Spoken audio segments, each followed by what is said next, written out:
Nebraska wrapped up their Friday practice today, and we got a chance to hear from head coach Fred Hoiberg and Hanif Cheatham. I'm Allie Snow, and with me is Robin Washut. Now, Nebraska suffered a really heartbreaking loss on Tuesday at Maryland, 72-70.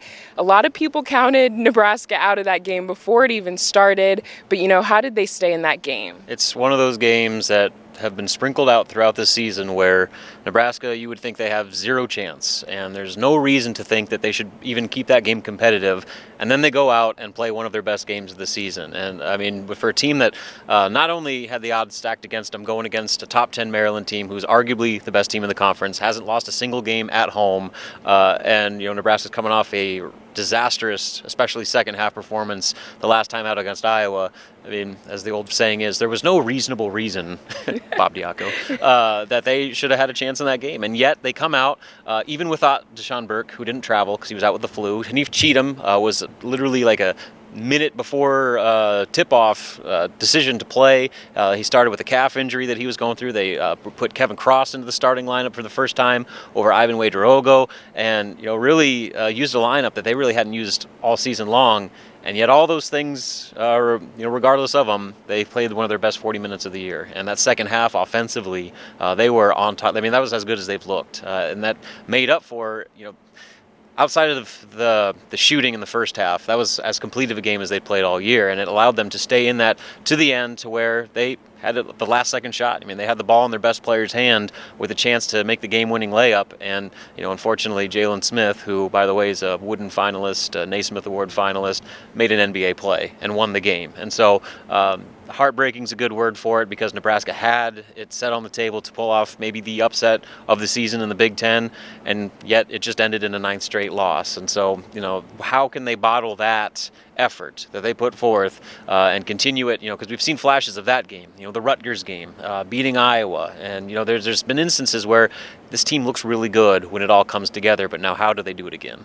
And Nebraska hosts Wisconsin tomorrow. A team that really just dominated Nebraska from the three-point line the last time they played them. And they're also coming off a win over Ohio State. But what does Nebraska do to just really compete with Wisconsin on Saturday? Yeah, I mean, I guess the easy answer is don't let them make 18 three-pointers. That's a good start.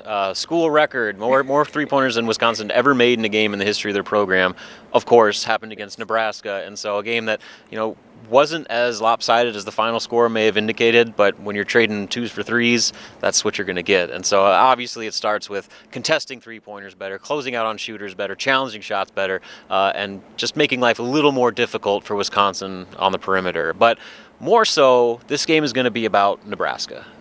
Like I talked about earlier, how can they translate what they did at Maryland and do it again for a second straight game? They have not done that outside of one instance this season, where they nearly beat Indiana on the road, lost in overtime, and then less than 48 hours later came back and beat Purdue at home. That's the only time they've played 2 straight games of solid quality basketball.